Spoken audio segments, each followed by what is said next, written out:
এখানে আপনাদের সামনে যিনি উপস্থিত হয়েছেন হযরত মৌলানা শাহিন জামালি সাহেব বর্তমান ভারতবর্ষে যেসব উলামারা উলামায়ে হক্কানি হিসাবে ভারতবর্ষের মুসলমানদেরকে নেতৃত্ব দিচ্ছেন, যেসব উলামায়ে হক্কানি নেতৃত্ব দিচ্ছেন তার মধ্য থেকে উনি হলেন একজন, যিনি অল ইন্ডিয়া মুসলিম পার্সোনাল ল বোর্ডের সদস্য, অল ইন্ডিয়া ফিকহ একাডেমির, যেটা মজলিসে শুরা বলে পরিচিত আমরা জানি, সেই ফিকহ একাডেমির মজলিসে শুরার একজন সদস্য। তারপরে উনি হিন্দি টাইমস একটা পত্রিকা বের হয়, ওই পত্রিকারও তিনি আজকে 40 বছর যাবৎ সম্পাদক হিসাবে আছেন। আরও অনেক গুণ আছে ওনার। এখন হজরত তকরির রাখবেন, আপনারা যে যেখানে আসেন আপনারা আসুন, হজরতের কথাগুলো শুনুন এবং বুঝার চেষ্টা করুন। मैं हजरत से दरख्वास्त करूँगा कि हजरत अपनी मुअज़्ज़ज़ और मुअतबर तकरीर से इस नवाज़ महफ़िल को नवाज़ फरमाए। हजरत अभी तशरीफ़ लाएंगे और अपनी तकरीर पेश करेंगे। अब सब हजरात से गुजारिश है कि हजरत की तकरीर को आप लोग दिल की कान से सुने। अल्हम्दुलिल्लाह अल्हम्दुलिल्लाहिल्लज़ी हदाना लिहाज़ा व मा कुन्ना लिनहतदिया लौला अन हदानल्लाह व नशहदु अल्ला इलाहा इल्लल्लाहु वहदहु ला शरीक लह व नशहदु अन्न सय्यदना व हबीबना व शफीअना व नबियना व मौलाना मुहम्मदन अब्दुहु व रसूलुहु अल्लज़ी उर्सिला इलन नासि काफ़्फ़तन बशीरन व नज़ीरा व दाइयन इलल्लाहि बिइज़्निही व सिराजम मुनीरा सल्लल्लाहु अलैहि व अला आलिहि व अस्हाबिहि अल्लज़ीना हाजरू लिन्नुसरतिहि व नसरूहु फ़ी हिजरतिहि फ़निअमल मुहाजिरून व निअमल अंसार वल्लज़ीना तबऊहुम बिइहसान रज़ियल्लाहु अन्हुम व रज़ू अन्हु उलाइका हिज़्बुल्लाह अला इन्ना हिज़्बल्लाहि हुमुल मुफ़्लिहून। फ़अऊज़ु बिल्लाहि मिनश शैतानिर रजीम। बिस्मिल्लाहिर रहमानिर रहीम। क़द जाअकुम मिनल्लाहि नूरुन व किताबुम मुबीन। नाबी मिखुरबिख माखूख युखीम लख वलूहख। I have always held the religion of Muhammad sallallahu alayhi wa sallam in the highest esteem because of its wonderful vitality. It is the only religion which appears to me to possess that assimilating capability to the changing phases of existence, which can make itself appeal to every age.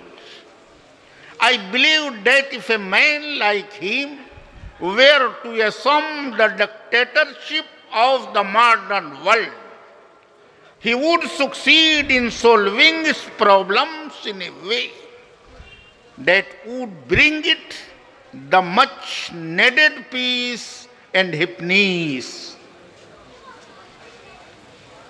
एको वशी सर्वभूतांतरात्मा एकम रूपम बहुधाय करोति तम अतम अस्थम इनुपश्यन्ति धीरा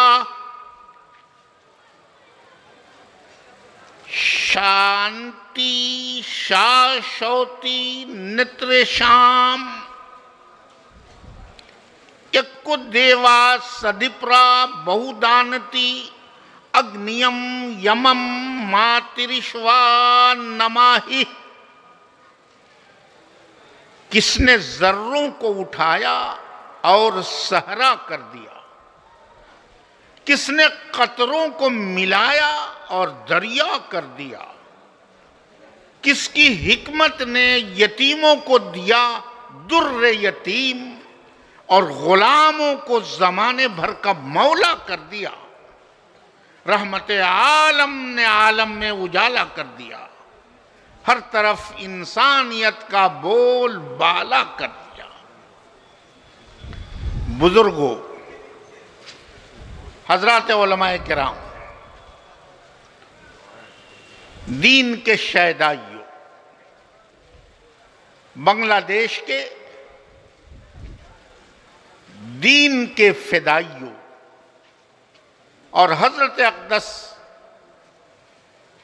मौलाना हबीबुर रहमान साहब रहमतुल्लाह अलैह के इस बाग में बैठे हुए माली लोगों, इसकी सिंचाई करने वाले आप सब भाइयों, मैं आपके बीच बहुत जरूरी बात कहूंगा। हजरत मौलाना रज़ाउल करीम साहब मुझे कुछ विषय दे गए, कुछ हमारे हजरत मौलाना उसामा साहब ने भी इशारा किया, कुछ और हजरात ने भी मेरे कान में कुछ बातें कही, लेकिन ये सारी बातें मैं समेट कर ही कहूंगा और इस उम्मीद पर आमी आशा করছি कि আপনার আমার সম্পূর্ণ কথা ध्यान पूर्वक सुनবেন কি ইনশাআল্লাহ ইনশাআল্লাহ।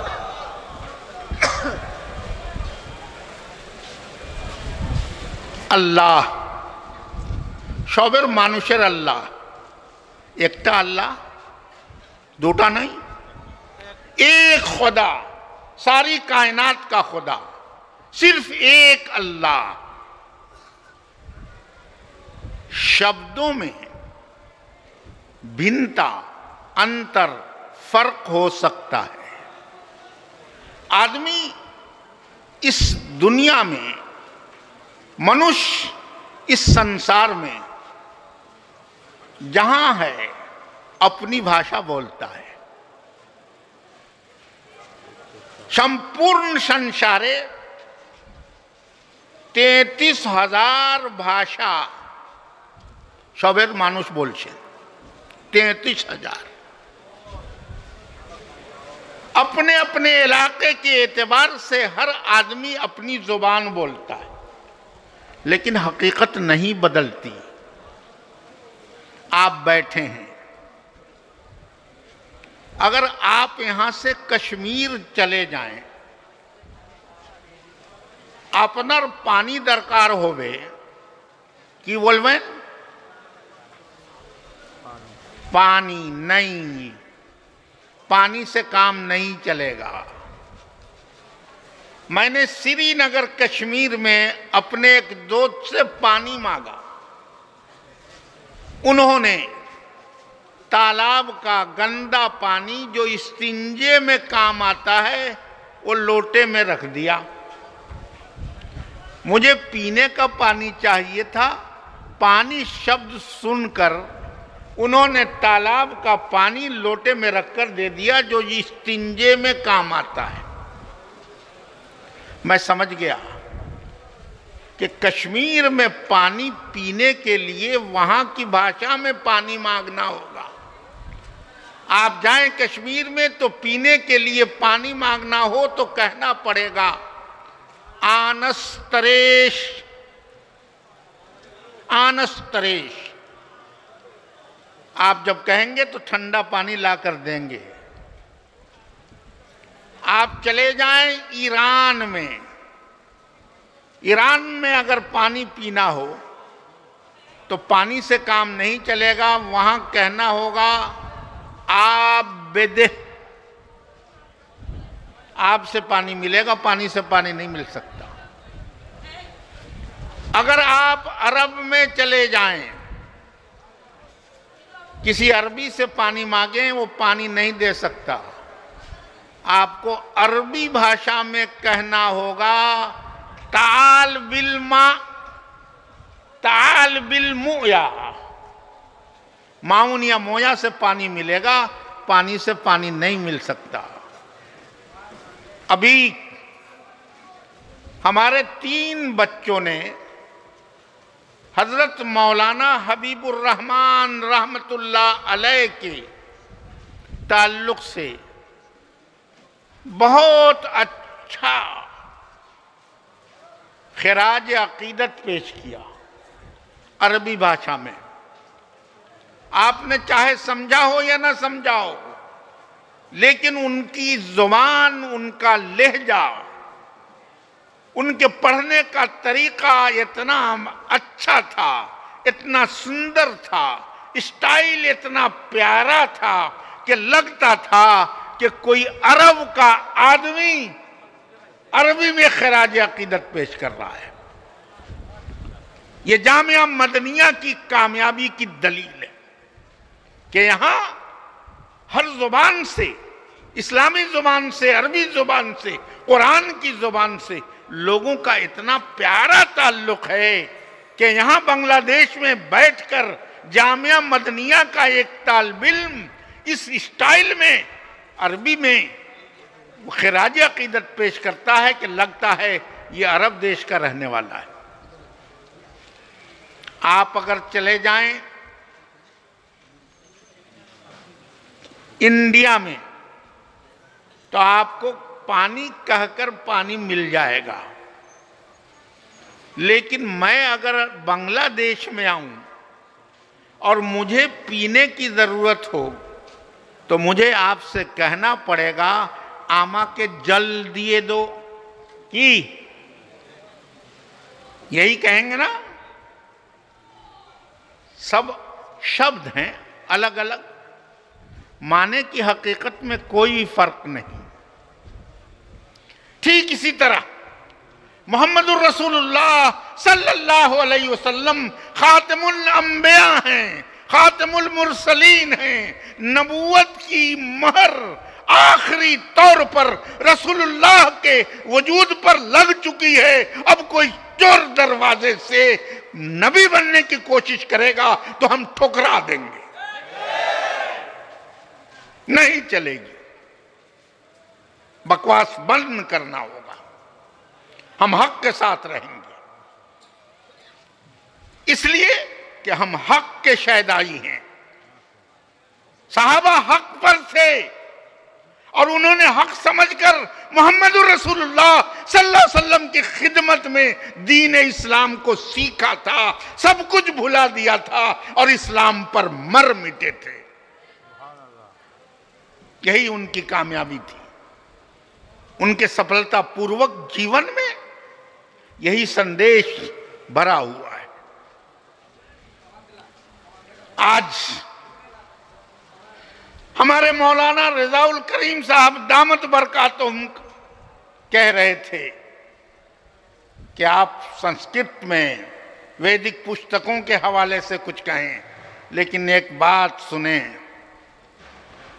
मुझे आपसे एक शिकायत है। सब होते तो मैं नहीं करता, जो चले गए उनसे शिकायत है। যখন তোমার কেউ ছিল না তখন ছিলাম আমি, এখন তোমার সব হয়েছে, পর হয়েছি আমি। आप सबको होना था। मुझे डर लगता है कि भाषा का अंतर, जुबान का फर्क कहीं आपको बात समझने में रुकावट न डाल दे। लेकिन डर क्यों लगता है? जुबान अजनबी, समझने वाले मौजूद नहीं। और जब जुबान अजनबी हो, समझने वाले न हो, तो उर्दू के एक शायर ने बड़ा अच्छा शेर कहा, सुनने के लायक है। उर्दू के एक शायर ने कहा, बहुत पिटता मैं अहमक आज इजहारे मोहब्बत पर, बहुत पिटता मैं अहमक आज इजहारे मोहब्बत पर, मगर ये खैरियत गुजरी वो उर्दू कम समझते हैं। समझने वाले होते तो मोहब्बत जाहिर करने पर भी पिटाई हो जाती।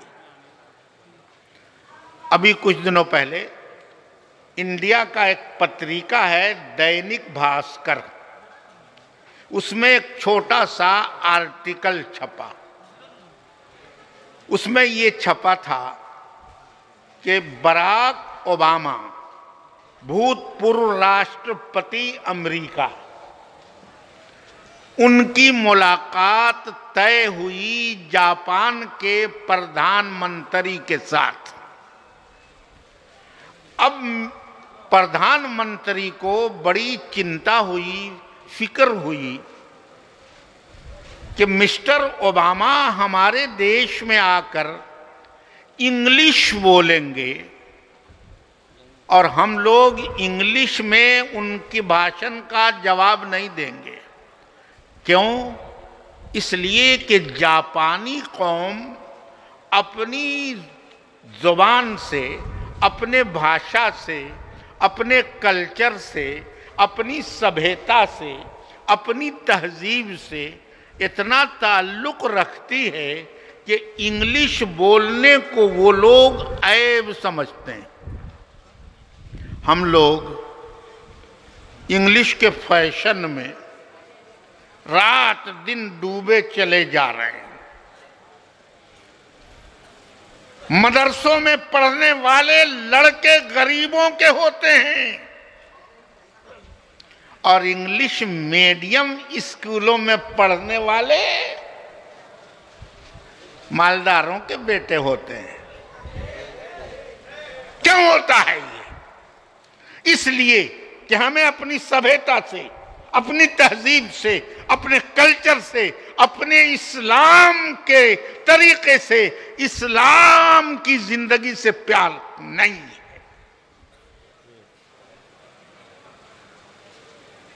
अंग्रेज चला गया लेकिन अपना कल्चर छोड़ गया। मुसलमान उसकी थूक चाट रहे हैं, मुसलमान थूक चाट रहे हैं। इस कल्चर को आज की दुनिया, वर्तमान संसार कल्चर्ड एजुकेशन संसार आछे। आज की दुनिया में हर भाषा अपने साथ कल्चर लेकर आती है। इन मौलवियों से, हजरत से, दाढ़ी वालों से लोग बिदकते हैं। क्यों बिदकते हैं? क्या परेशानी है? हमारी दाढ़ी लोगों को चुभती है। क्यों बिदकते हैं? इसलिए बिदकते हैं कि इन्हें पता है कि ये दाढ़ी वाले जो कल्चर लेकर आ रहे हैं, वो कल्चर कुरान कल्चर है, वो इस्लाम कल्चर है। जब ये कल्चर आएगा तो शराबखोरी बंद हो जाएगी। ये कल्चर आएगा तो होटलों में लड़कियों की सप्लाई और जिनाकारी रुक जाएगी। इन्हें डर लगता है कि ये कुरान कल्चर मौलवी लोग लेकर के आएंगे तो नंगा नाच, बेहयाई का नंगा नाच ये खत्म हो जाएगा। लोग डरते हैं कि ये दाढ़ी वाले, ये मुल्ला जब कुरान लाएंगे, कुरान कल्चर लाएंगे, तो गुनाहों में डूबी हुई ये दुनिया अपनी बेहुदा हरकतों और गुनाह के कामों से रुक जाएगी। आदमी जानवर बन रहा है, नए कल्चर में जानवर बन रहा है। इंग्लिश मीडियम स्कूलों में देखिए क्या हो रहा है। लड़के लड़की खुले तौर पर पढ़ते हैं और कल्चर बनता है कैसा। अब कहते हैं बाप भी परेशान, कहते हैं, उनसे पूछते हैं क्या लेकर आए हो, वो कहेगा गर्लफ्रेंड लेकर आया हूं। और लड़की बेहया वो कहती है बॉयफ्रेंड लाया हूं, बॉयफ्रेंड लाई हूं। निकाह खत्म, अब फ्रेंडशिप पर दुनिया चल रही। आदमी जानवर बनता जा रहा है। हमारी संस्कृति, हमारी देश की तहजीब शराफत है, पर्दा है, हया है। लेकिन नया कल्चर क्या है?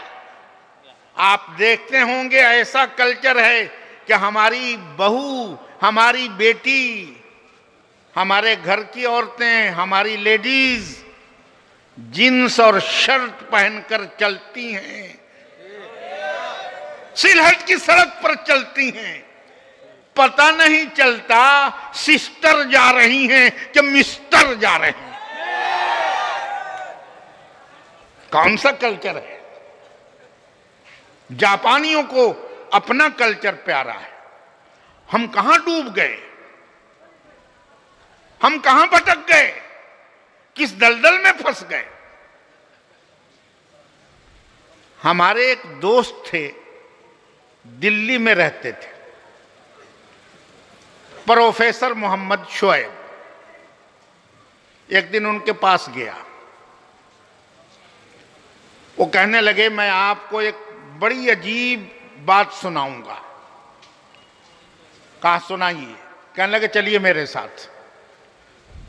वो लेकर के गए अपने दोस्त के घर। जब मैं उनके साथ उनके दोस्त के घर में गया, उन्होंने सलाम के बाद बैठाया, खातिर तवाज़ो की। एक छोटा समझदार बच्चा आया, कहने लगा पापा पापा। कि अपने पापा, पापा या अब्बा? नई फैशन में पापा। कहने लगा पापा। मैंने कहा ये क्या तहजीब है? पिताजी नहीं, अब्बा हुजूर नहीं, ये पापा कौन सा फैशन है, कहां से आया है? कहने लगे चलिए आगे चलते हैं।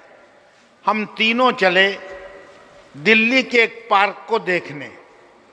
वही लड़का, वही प्रोफेसर शोएब, मैं चलते चलते उसने रास्ते में केले का ठेला देखा।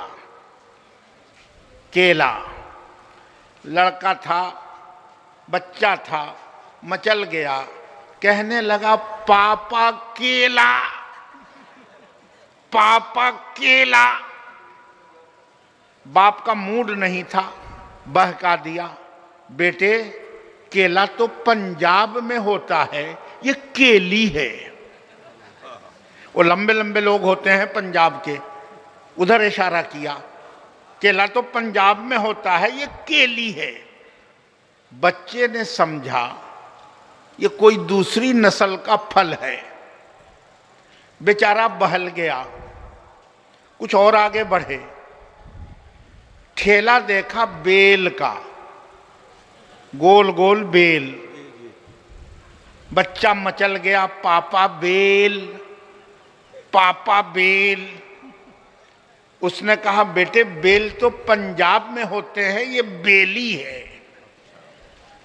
फिर बच्चे को फुसला दिया। घूम फिर कर जब हम लोग घर में आए तो उनका दोस्त शुएब, प्रोफेसर का दोस्त, अपने ड्राइंग रूम में चला गया और प्रोफेसर शुएब अपने बेडरूम में चले गए और मैं वेटिंग रूम में आ गया। ड्राइंग रूम से बाप ने बेटे को आवाज दी, बेटे यहां आइए। बेटे का मूड खराब, वो बाप की बात क्यों सुनता। आवाज दी, बेटे यहां आइए, उसने टाल दिया। बाप ने सोचा ऐसे काम नहीं चलेगा, पापा होने का धौंस दूंगा तब मानेगा। जोर से चिल्लाकर कहा, आमी तुम्हार पापा डाक्षी, मैं तुम्हारा पापा बुलाता हूं, फौरन आइए। बेटा जो अपने मां के पास जा रहा था, चलता चलता ठिठक कर खड़ा हो गया। बाप चिल्लाकर कह रहा था, मैं आपका पापा बुलाता हूं, फौरन आइए। बेटे ने तड़क कर जवाब दिया, पापा तो पंजाब में होते हैं, आप पापी हैं। फैशन है, डूबे हुए। याद रखो, इंसानियत को बचाना है, मानवता की रक्षा करनी है। যখন इंसानेर जीवन सफलतापूर्वक रक्षा करते दरकार होवे, कुरान के बगैर काम नहीं चलेगा। सिर्फ कुरान इंसान को बचाएगा, इस्लाम बचाएगा। जिसके दिल में इस्लाम होगा मुसलमान बचाएगा, और कोई नहीं बचा सकता। अब चिंता हुई जापान के प्रधानमंत्री को। मिस्टर ओबामा आएंगे, इंग्लिश बोलेंगे, हम लोग इंग्लिश में जवाब नहीं देंगे, बात कैसे बनेगी। उन्होंने अपने अनुवादकों को बुलाया और कहा कि मिस्टर ओबामा आने वाले हैं, मैं इंग्लिश में जवाब नहीं दूंगा, काम कैसे चलेगा। इंग्लिश अनुवादकों ने कहा कि ये चिंता का विषय नहीं है, परेशान होने की कोई बात नहीं है। आप शुरू में 2 सेंटेंस, सिर्फ 2 सेंटेंस रट लें, वो बोल देंगे, काम चल जाएगा, बाकी हम लोग हैं संभाल लेंगे। सिखाया कि जब कोई बड़ा लीडर दूसरे लीडर से मिलता है तो सबसे पहले अपना हाथ उसके हाथ में देता है। उस वक्त जब वो मिस्टर ओबामा आपके हाथ में अपना हाथ देंगे, आपको उनसे खैरियत पूछनी है, अपने समाचार ठीक आशे, ये पूछना है अंग्रेजी में, इंग्लिश में कहना है हाउ आर यू, यही बोलते हैं ना, हाउ आर यू, बस ये रट लें। आपकी बात को सुनकर मिस्टर ओबामा कहेंगे I am fine and you, यानी आमी ठीक आशी, ठीक हूं मैं, आप कैसे हैं। वो आपसे खैरियत पूछेंगे, कहेंगे I am fine and you, आप कैसे हैं। उसके जवाब में आपको सिर्फ इतना कहना है मी टू, मी टू, यानी जैसे आप ठीक ठाक हैं मैं भी ठीक ठाक हूं। उसके बाद आगे बात होगी, हम लोग संभाल लेंगे। उन्होंने रट लिया, तारीख फिक्स हो गई, मिस्टर ओबामा जापान आ गए और जब जापान के प्रधानमंत्री से उन्होंने हाथ मिलाया तो उस वक्त उनको जो जुमला बोलना था वो भूल गए। बोलना था हाउ आर यू, और गलती से हड़बड़ाकर बोल बैठे, हु आर यू, तुम कौन हो। अब तो ओबामा भी चकरा गए, सारी दुनिया मुझे जानती है, ये मुझे से पूछ रहा तुम कौन हो। लेकिन ओबामा होशियार कौम का लीडर, वो जानता था कैसे मौके पर कैसे संभाला जा सकता है। समझ गया कि ये इंग्लिश नहीं जानते इसलिए गड़बड़ हुई। पीछे उनकी बीवी खड़ी थी, वो अपने साथ अपनी वाइफ को भी लेकर आए थे। मिस्टर ओबामा ने जापान के प्रधानमंत्री का जवाब दिया मजाक में। इन्होंने कहा, हु आर यू, तुम कौन हो। तो मिस्टर ओबामा ने फौरन कहा, आई एम मशेल हस्बैंड।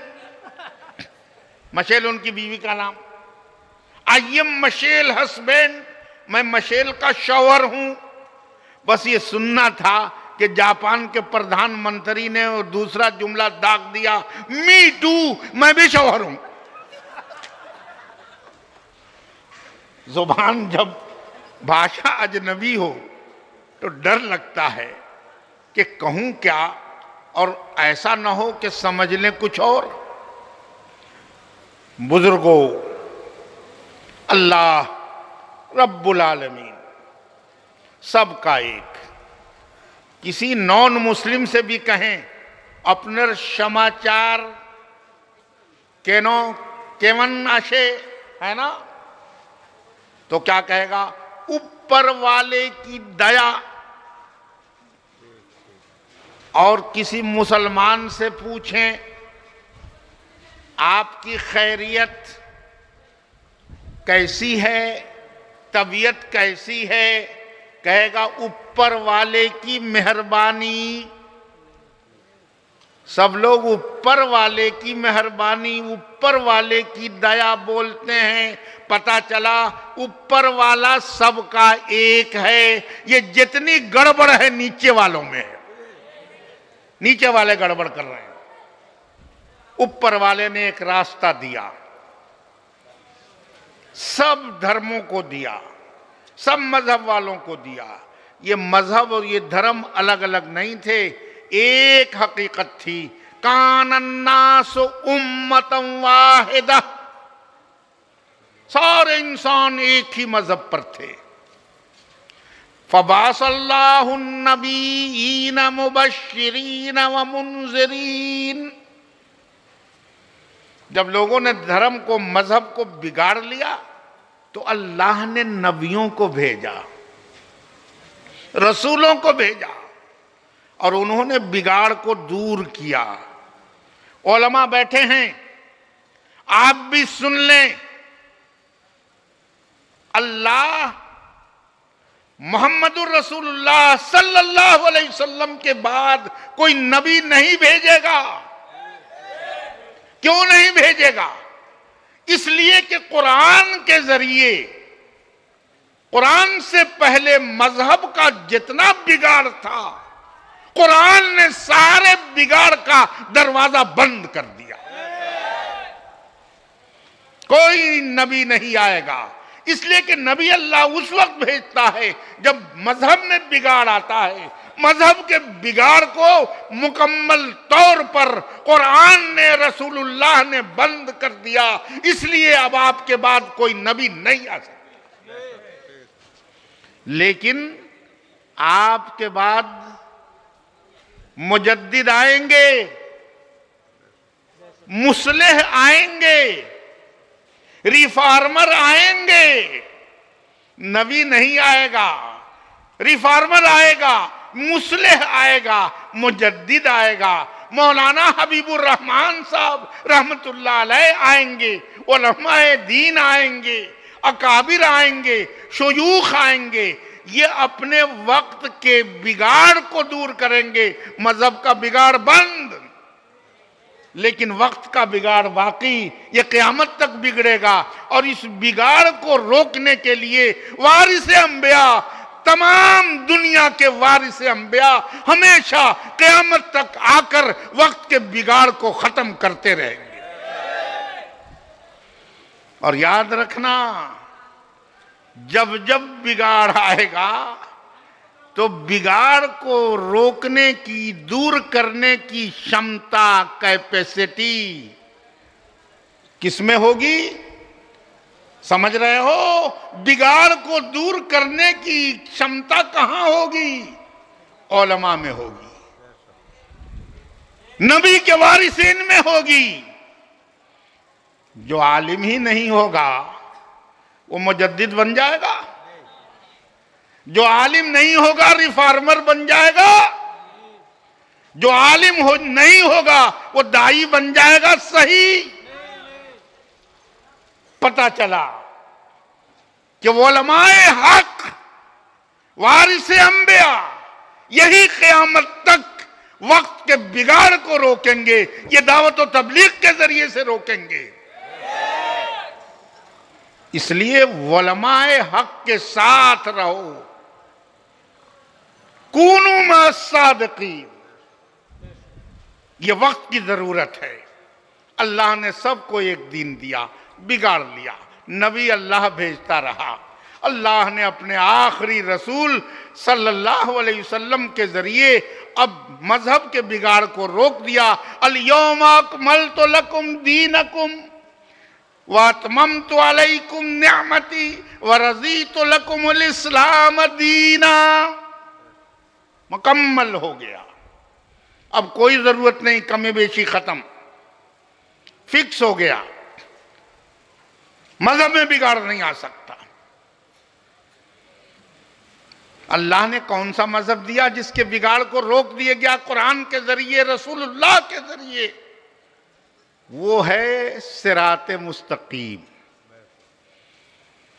और देखो, मैं एक बात बताऊं, हिंदू भाइयों का धर्म माशाल्लाह हर जगह है, हमारे हिंदू भाई बांग्लादेश में भी हैं। इनके धर्म के दो नाम हैं। हिंदू धर्म के नाम से वैदिक पुस्तकों में नहीं है, कहीं नहीं है। मैं अपनी उलमा की बिरादरी में आपकी जानकारी के लिए बता दूं, शायद मैं इस वक्त की दुनिया में एक तन्हा शख्स हूं कि हमारे हिंदू भाइयों की जो किताब है गीता, संस्कृत की किताब, मालीगांव महाराष्ट्र से वो किताब छपी है। उस गीता किताब पर मेरा आर्टिकल छपा हुआ है जी। और संस्कृत के बड़े बड़े माहिर जो उस सभा में थे, जिन्होंने मुझे पुरस्कार दिया, उसका हवाला मौजूद है। मैं आपसे ये बताना चाहता हूं कि अल्लाह ने जो मजहब दिया वो था सिराते मुस्तकीम। शब्द अलग थे, हकीकत एक थी। हिंदू भाइयों के मजहब के दो नाम हैं। एक नाम है सनातन धर्म, दूसरा नाम है शाश्वत धर्म। शाश्वत क्या मतलब? सनातन धर्म वो धर्म जो प्राचीन काल से बिल्कुल सीधा आया हो। कोई पंडित हो, कोई ज्ञानी हो, कोई धर्म शास्त्र का जानकार हो, वो मुझसे आकर बहस कर ले। सनातन धर्म का मतलब है वो धर्म जो प्राचीन काल से सीधा आया। और शाश्वत धर्म का मतलब है वो धर्म जो पृथ्वी से आकाश तक, जमीन से आसमान तक सीधा हो। इसी धर्म पर चलने के लिए हिंदू भाइयों को यजुर्वेद में प्रार्थना सिखाई गई, हे सौ प्रकाश स्वरूप गुरु परमात्मन, आप हमको श्रेष्ठ मार्ग से संपूर्ण प्रज्ञानों को प्राप्त कराइए और हम में जो कोटिल पापा चरण रोगी मार्ग हैं उनसे पृथक कीजिए। हे प्रभु, हे ईश्वर परमेश्वर, आप हमको प्रकृति नियमानुसार कानून कुदरत के मुताबिक सीधे रास्ते पर चलाइए और पाप भरे रास्तों से हटा दीजिए। आप भी नमाज में खड़े होते हैं तो अल्लाह से दुआ करते हैं, इहदिनस सिरातल मुस्तकीम सिरातल्लज़ीना अनअमत अलैहिम गैरिल मग़ज़ूबि अलैहिम वलद्दाल्लीन। ऐ खुदा, आप हमें सिरात मुस्तकीम की हिदायत दे। जो रास्ता गुमराहों का है उस पर न चला, जिन पर तेरा गुस्सा उतर गया है अल्लाह उस रास्ते से बचा। यही माने हम भी अल्लाह से सिरात मुस्तकीम मांगते हैं। क्या है सिरात मुस्तकीम? अमर नबी खातिमुन नबीन मुहम्मदुर रसूलुल्लाह सल्लल्लाहु अलैहि वसल्लम, एक दिन आपने जमीन पर सीधी लकीर बनाई और कुछ लकीरें साइड में तिरछी निकाली और बीच की सीधी लकीर पर उंगली रखकर फरमाया, यह है सिरात मुस्तकीम। पता चला सीधे रास्ते का नाम है सनातन धर्म, सीधे रास्ते का नाम है शाश्वत मार्ग, सीधे रास्ते का नाम है सिरात मुस्तकीम। शब्द अलग अलग हैं, अर्थ एक ही, हकीकत एक है। लोगों ने बीच के सीधे रास्ते को छोड़ दिया, पगडंडी इधर उधर टेढ़े मेढ़े रास्ते की तरफ मुड़ गए, धर्म का बिगाड़ शुरू हो गया।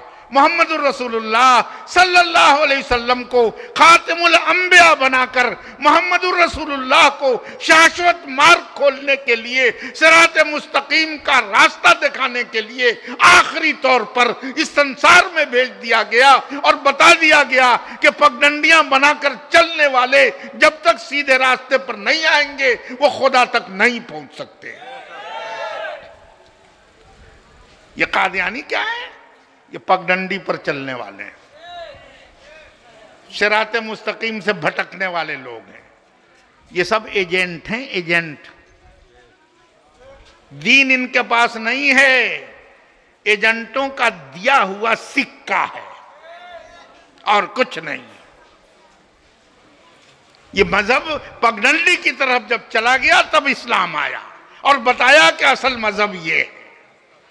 मैं मिसाल दूं, एक दरख्त वृक्ष, उस पर एक परिंदा, एक पक्षी आकर बैठ गया, बड़ो सुंदर पक्षी, गान करने लगा, नगमा छेड़ा। हजरत मौलाना उसामा दामत बरकातुहुम पहुंच गए, कहने लगे, पक्षी बोलिशे सुभान तेरी कुदरत, सुभान तेरी कुदरत। पक्षी के शब्दों का अर्थ मतलब मौलाना भी नहीं जानते थे। बस ये समझकर कि अल्लाह की हर मखलूक अल्लाह की तौहीद को बयान करती है, ये समझे कि ये पक्षी भी खुदा की तौहीद को बयान करती है। इसलिए अपनी मानसिकता के प्रयोग से, अपने दिमाग की उपज से पक्षी की भाषा का मतलब बताया, सुभान तेरी कुदरत। वही रास्ते एकता पंडित जी गुजर रहे थे, देखा कि मौलाना कह रहे हैं सुभान तेरी कुदरत। वो पहुंच गया, कहने लगा, अपने पक्षी भाषा जानो नहीं, जकुन पक्षी भाषा जाने नहीं क्यों बोलছেন सुभान तेरी कुदरत? जब जानते नहीं कि पक्षी क्या कहती है तो क्यों कह रहे हो सुभान तेरी कुदरत? आमी पक्षीर भाषा जानी। पक्षी बोलिছে सीताराम दशरथ, सीताराम दशरथ। दोनों नहीं समझ रहे हैं लेकिन अर्थ बना रहे हैं, मतलब निकाल रहे हैं। पगडंडी बन रही है, अपने अपने दिमाग से बता रहे हैं। दो आदमी अब बहस कर रहे हैं। सिलहट का एक सब्जी बेचने वाला, सब्जी फरोश, वो भी गुजर रहा था उसी रास्ते से। उसने देखा कि पक्षी की भाषा पर दो आदमी बहस कर रहे हैं, ये भी पहुंच गया। कहने लगा पक्षीर भाषा आमी जानी केनो। कहने लगा खेत में सब्जी मैं उगाता हूं, देहात में मैं रहता हूं, भिन्न भिन्न पक्षियों की भाषा को मैं सुनता हूं, मैं अर्थ जानता हूं, तुम नहीं जानते। वो चूंकि सब्जी बेचने वाला था इसलिए कहने लगा तुम दोनों गलत हो। पक्षी तो कह रही है, परिंदा तो बोल रहा है लहसुन प्याज अदरक, लहसुन प्याज अदरक। भला बताइए, पक्षी की जुबान यही थी, लेकिन अपनी अपनी मानसिकता, अपनी अकल से रास्ता निकाल रहे हैं। जब तीनों बहस कर रहे थे तो चौथा भी आ गया। चौथा था पहलवान, हाथ में उसके मोटा डंडा। जाके कहने लगा तुम तीनों गलत हो, मेरी बात मानो नहीं तो डंडे से हजामत बना दूंगा। जब बात जाहिलों में पहुंचती है ना, तो जाहिल आदमी डंडे के जोर से दीन को मनवाता है। डंडे से दीन नहीं चलेगा। दीन को जब तक के अल्लाह दिल में न उतारे दीन नहीं चलेगा। और दीन को दिल में उतारना यह काम उलमा का है। इसलिए उलमा के दामन को थाम कर चलना होगा।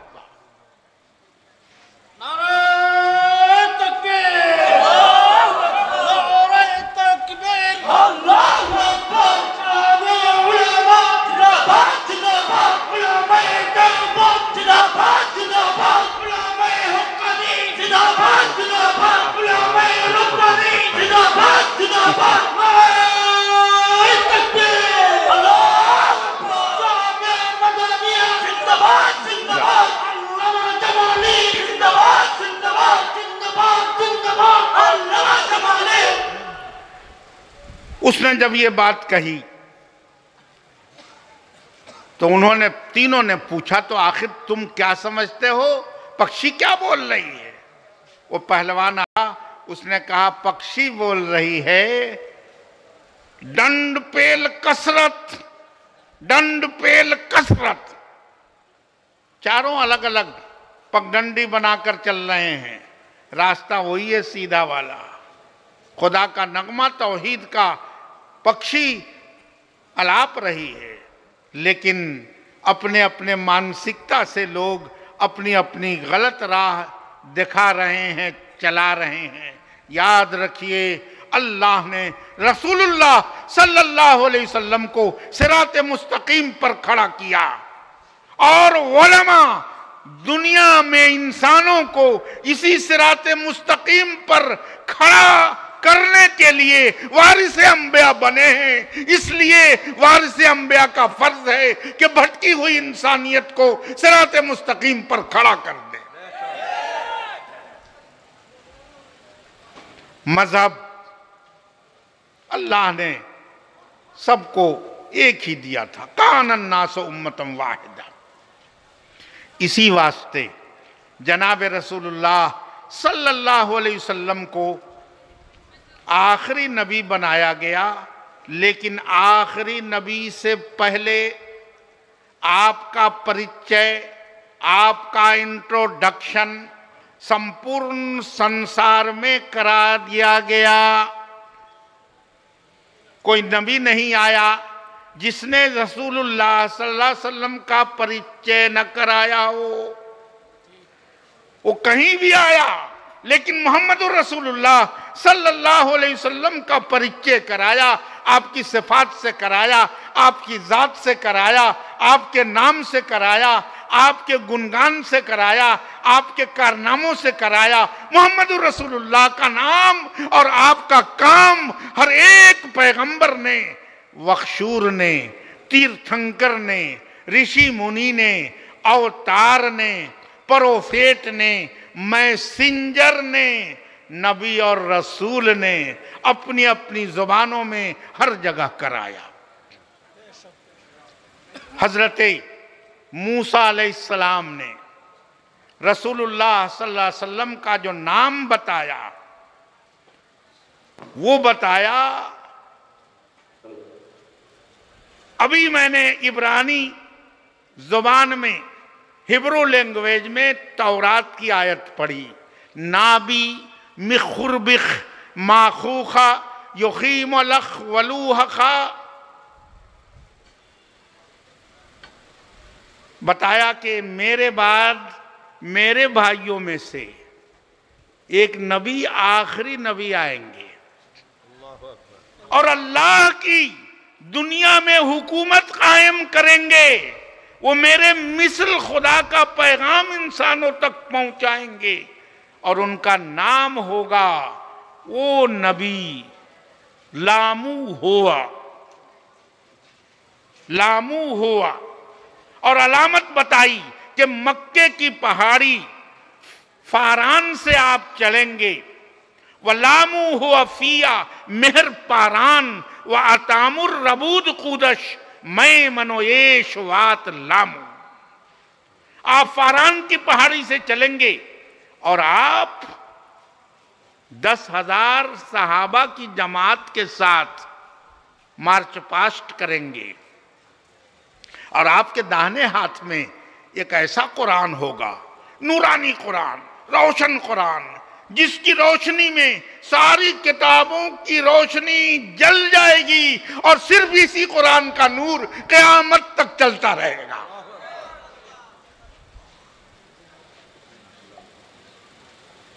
साफ तौर पर अगर मैं इंग्लिश में इसका तर्जमा कर दूं, शायद कुछ लोग समझ लें, वलामू हुआ फिया मेहर पारान व तामुर रबूद कूदश मैं मनोएश वात लामू। And he said the Lord came from Sinai and rose up from Seir into them. He shine from Mount Paran and came with 10,000 of saint from his right hand want a fiery how for them. आप ऐसी मुबारक किताब लेकर के आएंगे कि इस किताब में सारी किताबों का नूर गुम हो जाएगा और यही मुकम्मल किताब इंसानों के लिए रोशनी बनकर क़यामत तक रहनुमाई करेगी।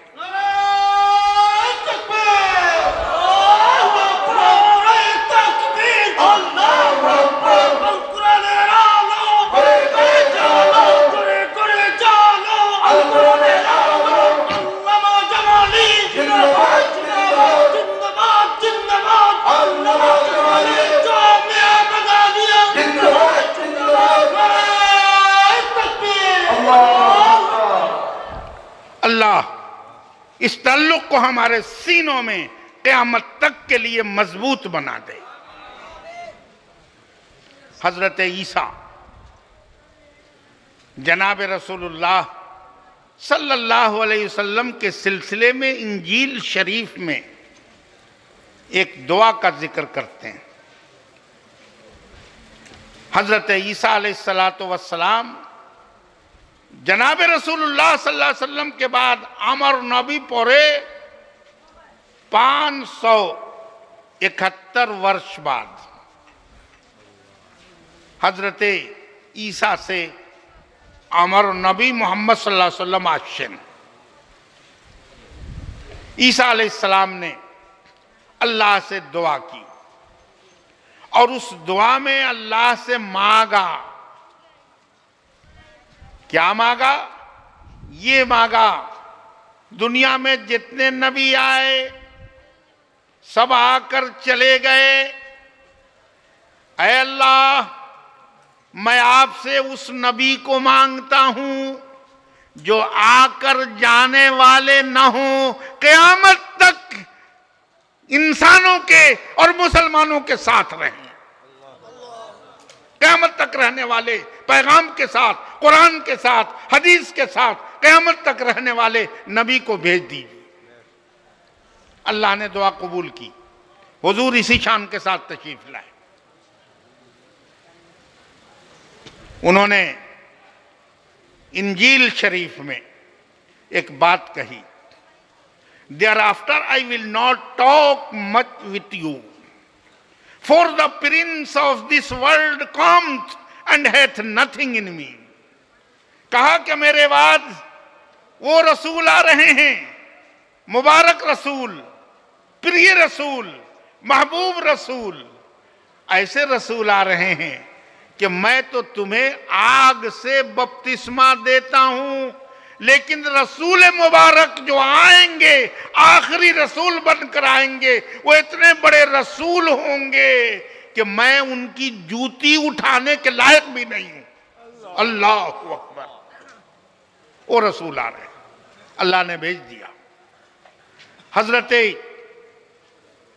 इब्राहीम अलैहिस्सलाम, उन्होंने भी अल्लाह से दुआ मांगी, खाने काबा की तामीर के बाद मांगी, रब्बना वबास फीहिम रसूलम मिनहुम, ऐ अल्लाह एक रसूल भेज दीजिए इन्हीं लोगों में, इस्माइल की नस्ल में भेज दीजिए। दुआ की, अल्लाह ने कबूल की, लेकिन दुआ करने और दुआ के कबूल होने में वक्त कितना लगा? 2410 बरस। 2410 बरस के बाद रसूल पाक आए। क्यों आए इतने दिनों के बाद? इसलिए कि इतना बड़ा रसूल जो दुनिया में हमेशा के लिए खातिमुन नबीन बनकर आ रहा था, अगर इतिहास के पन्नों में उस रसूल को संभालने की गुंजाइश न होती तो पिछले रसूल की तरह रसूल पाक भी गुम हो जाते। लेकिन तारीख के पन्नों में, इतिहास के पन्नों में क़यामत तक के लिए खातिमुन नबीन बनकर आने वाले रसूल को इतने जमाने के बाद इसलिए भेजा ताकि इतिहास आपको संभालने के लायक हो जाए। একটা বড় ইন্টেলিজেন্ট মানুষ, ইন্টেলিজেন্ট, ওনার নাম डॉक्टर निशिकांत चट्टोपाध्याय, उत्तर प्रदेशे इंडिया स्टेट आसे। इटार स्टेट गवर्नर छिले सरोजनी नायडू, उन्हीं के भाई हैं डॉक्टर निशिकांत चट्टोपाध्याय।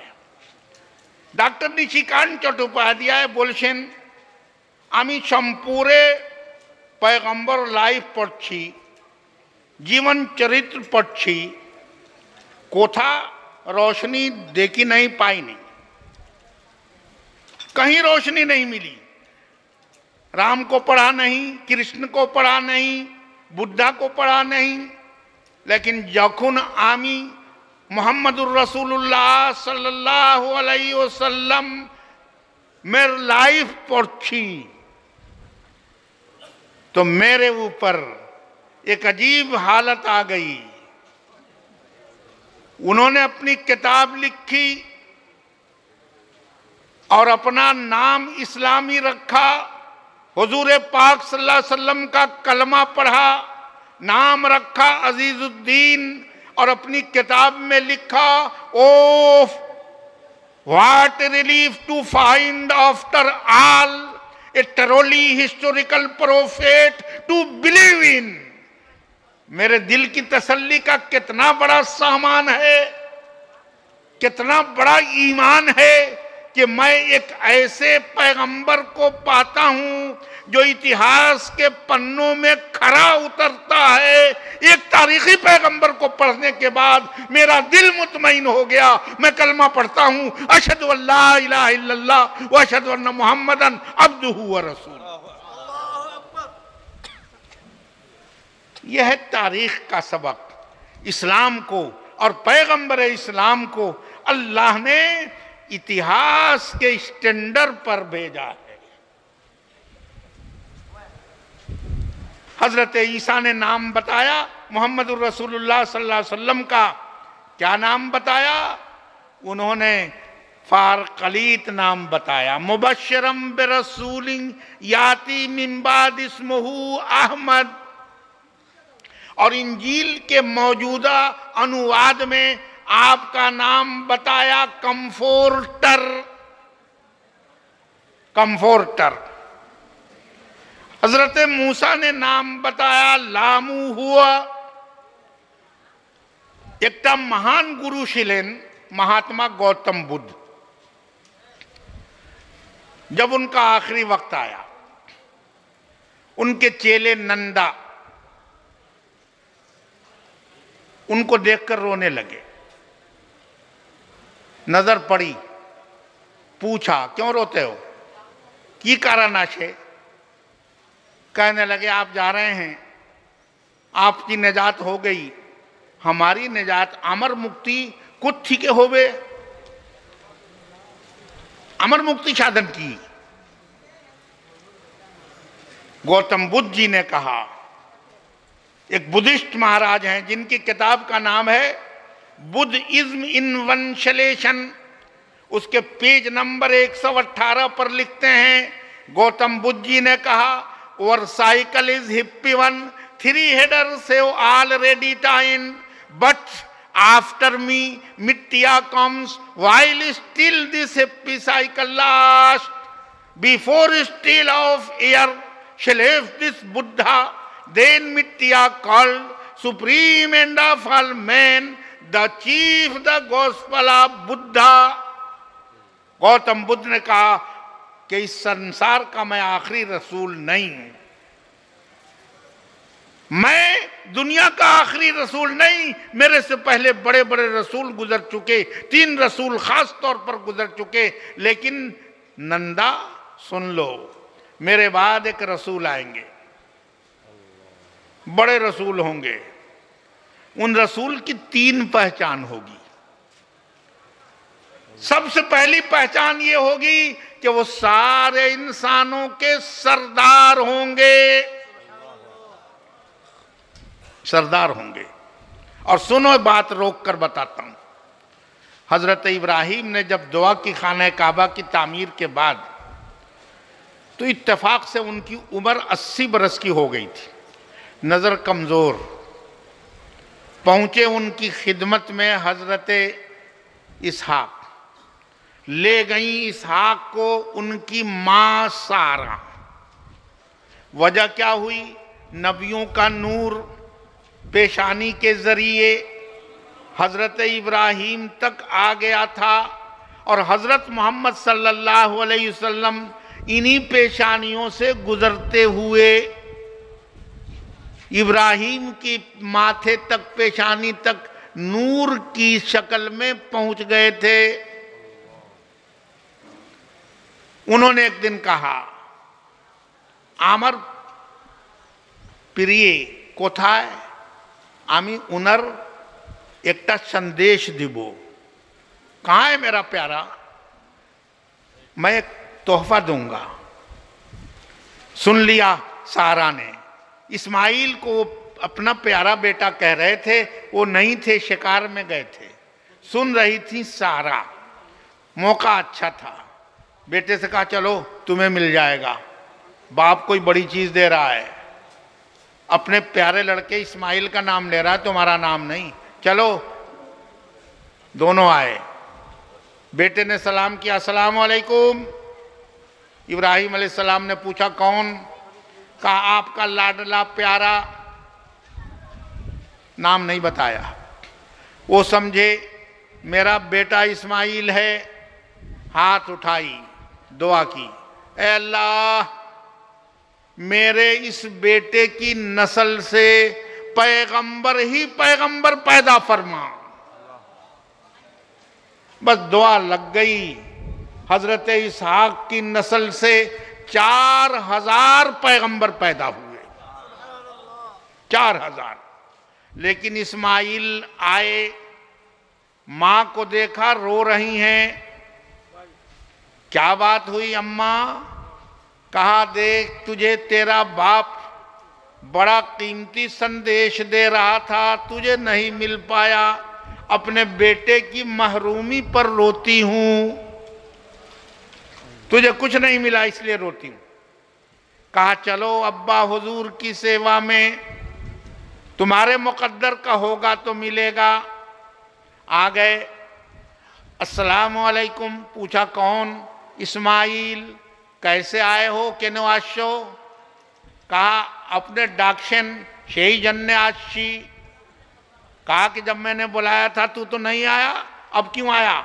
जो देना था वो तो दे चुका, अब मेरे पास क्या है? कहा जो बचा खुचा है शेष संदेश हमारा दिए देना, जो बचा है वही दे दीजिए। अब हजरत इब्राहिम फिक्र में पड़ गए, गौर किया अल्लाह की शान। रसूलुल्लाह का जो नूर मुबारक हजरत इब्राहिम के पेशानी में था, अब वो नूर चमक उठा। कहा आ जाओ बेटे, आ जाओ, अभी तुम्हारी अमानत मेरे पास है। अब इस्माइल को बुलाया और बुलाकर सीने से लगाया, अल्लाह से दुआ की। दुआ देखिए, पहले दुआ दी, ऐ खुदा मेरे बेटे से नबियों को पैदा फरमा, एक से एक नबी पैदा फरमा, मगर ये प्यारा बेटा आया, सीने से लगाया, अल्लाह से दुआ फरमाई, ऐ अल्लाह मेरे इस बेटे के जरिए सारे नबियों के सरदार को पैदा फरमा, सरदार को पैदा फरमा। लग गई दुआ। और फिर इसी दुआ की बरकत से हुजूर दुनिया में आए, अना दावत इब्राहिम। गौतम बुद्ध ने कहा कि पहली पहचान होगी कि वो सारे इंसानों के सरदार होंगे, दूसरी पहचान होगी वो सारे फरिश्तों के सरदार होंगे, और इससे बढ़कर और सरदारी क्या होगी कि जिब्राईल अलैहिस्सलाम हुजूर को लेकर चले, अपना सर हुजूर के कदमों में डालकर फख्र के साथ आपको उठाया, मेराज तक गए और जाकर सिदरतुल मुंतहा पर कह दिया अब आपका मुकाम है, जिब्राईल अगर ऊपर जाएगा जल जाएगा, मैं नहीं जा सकता, मैं नहीं जा सकता, अब आप जा सकते हैं। फरमाया कि पहली पहचान तो ये सारे इंसानों के सरदार, दूसरी पहचान सारे फरिश्तों के सरदार, और तीसरी पहचान ये है कि वो सारे नबियों के इमाम होंगे, सारे नबियों की इमामत। और ए नंदा, अगर तुम उनका नाम सुनना चाहो तो सुन लो, उनका नाम होगा मित्तिया, पाली भाषा में मित्तिया। मित्तिया कहते हैं महबूब पैगंबर, प्यारा नाम बता दिया मित्तिया। इस नाम से जो आएंगे महबूब रब्बुल आलमीन बनकर आएंगे, वही तुम्हारी नजात का जरिया बनेंगे, उनर थी के तुम्हारा मोक्ष प्राप्त होवे। मोक्ष जाने न?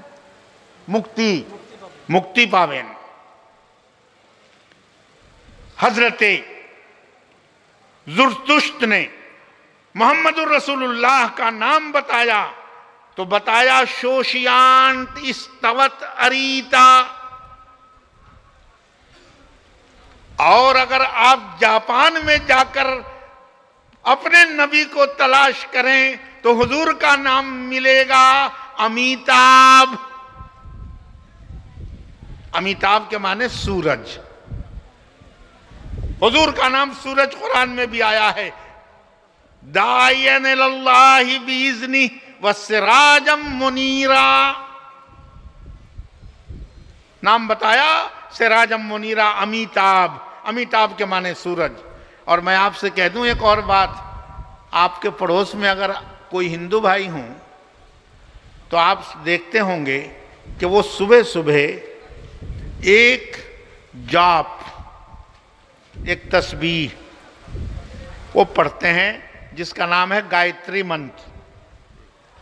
गायत्री मंत्र के शब्द हैं ओम भूर्भुवः स्वः तत्सवितरो वरेण्यं भर्गो दिवसयो धीमहि धियो यो न प्रचोदयात्। सूरज से प्रार्थना है, हे सूरज तुम अपनी रोशनी से हमारी मानसिकता को, अकल को रोशन कर दे। कौन का? आसमान का सूरज ये रोशन कर सकता है इंसान के दिमाग को? नहीं। इल्म रोशन करता है, ज्ञान रोशन करता है, हिकमत रोशनी देती है, ये सूरज नहीं दे सकता। वेदों में तो साफ तौर पर कहा गया, ये क्यों न दोयत्ये यतस्ते न ब्रह्मा न विष्णु न सूर्य नागनी चंद्र तारका। खुदा वहदहू ला शरीक है, उसके सामने सूरज कोई देवता नहीं, चंद्रमा चांद कोई देवता नहीं, विष्णु कोई देवता नहीं, एकम एवं अद्वितीयम वो वहदहू ला शरीक है। किससे प्रार्थना है? सूरज से। सूरज कौन है? वेद में तलाश कीजिए। सामवेद प्रपाठक नंबर 2, दृष्टि नंबर 6, मंत्र नंबर 8। अहमदी पिथु परमिधा मिर्तसय जगरहा अहम सूर्य युवाजनी। अहमद सल्लल्लाहु अलैहि वसल्लम एक सूरज हैं, ऐसा सूरज हैं कि हम भी उसी सूरज की रोशनी से रोशन हो रहे हैं। नाम बताया अहमद। आप ऋग्वेद पढ़ें तो उसमें नाम मिलेगा हुजूर का, अंशवंता सतपरोती। और अगर आप पढ़ें अथर्ववेद तो उसमें नाम मिलेगा ऋषि माम है, इस ऋषि माम है शतम निष्कानो 10 शरोजा तिरिनी शताने वर्ताम सहस्रा 10 गो नामू। पहचान बताई, ऋषि माम है पैगंबर मोहम्मद सल्लल्लाहु अलैहि वसल्लम। इनकी 3 पहचान बताई। एक पहचान बताई 10 मालाएं मिलेंगी अशरे मुबश्शरा सहाबा। 313 घोड़े मिलेंगे जो बदर के मैदान में घोड़े की तरह बहादुरी का जौहर दिखाएंगे। 100 सोने के सिक्के मिलेंगे जो हिजरत करेंगे हबशा की तरफ, और वो वहां की मुसीबत में तपकर सोना बनकर खड़ा होकर निकल कर आएंगे। सारी पहचान बता दी। और करेंगे क्या?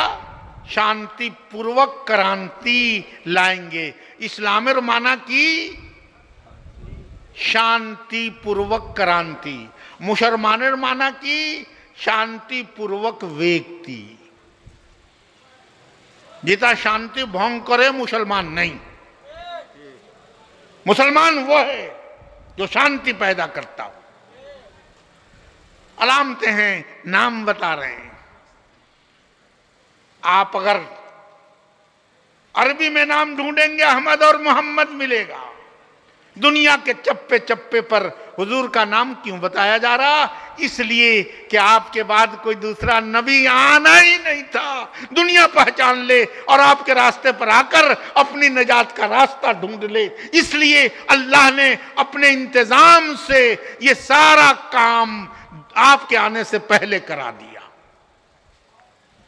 यह है कुछ हकीकतें।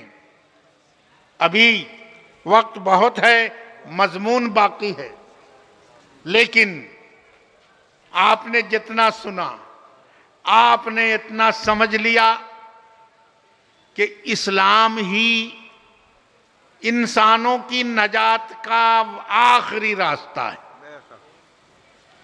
इसलिए अपनी मुक्ति के साधनों को, अपनी नजात के इंतजामात को इस्लाम की छांव में आकर ढूंढिए।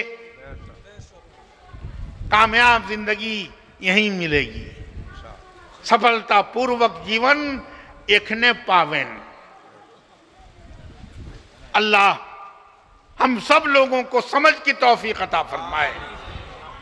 आमी शेष तकरीरे उधार छिड़ी जाच्छी है ना? शेष तकरीरे उधार छिड़ी जाच्छी। तकरीर लंबी है, बात ज़्यादा है, अभी हजरत और उलमाए किराम हैं, इसलिए मेरी तकरीर का खुलासा सिर्फ यही है कि इस्लाम एक निजात दहिंदा मजहब है। ईमान इस पर है, इसी पर इंसानियत की फलाह है। और मैं बता सकता हूं कि जिंदगी के जितने शोबे हैं, सब शोबों में इस्लाम ने रहनुमाई दी है। सियासत का शोबा हो, बायोलॉजी का शोबा हो, साइकोलॉजी का शोबा हो, मेडिकल साइंस का शोबा हो, कुरान की एक एक आयत पढ़कर मैं बता सकता हूं कि हर शोबे को नूर मिला है कुरान पाक से, रोशनी मिली है इस्लाम से, नजात मिलेगी और मिली है मोहम्मद रसूलुल्लाह सल्लल्लाहु अलैहि वसल्लम से। इसलिए तूफान नूह लाने से ऐ चश्म फायदा, तूफान नूह लाने से ऐ चश्म फायदा, दो कतरे भी बहुत हैं अगर कुछ असर करें। इन कतरों को याद रखिए, इंशाअल्लाह कश्ती नूह में आप बैठ जाएंगे, नजात का सामान हो जाएगा। अल्लाह सबको अमल की तौफीक अता फरमाए, हम सबको आखिरी रसूल सल्लल्लाहु अलैहि वसल्लम के दामन गुलामी से जोड़ दे और आपके जरिए हमारी शफाअत कुबरा हो जाए, आपके चमकते हाथों से जामे कौसर अता हो जाए और आपके दीन पर मर मिटने का जज्बा नसीब हो जाए। व आखिर दावाना अनिल हम्दुलिल्लाहि रब्बिल आलमीन।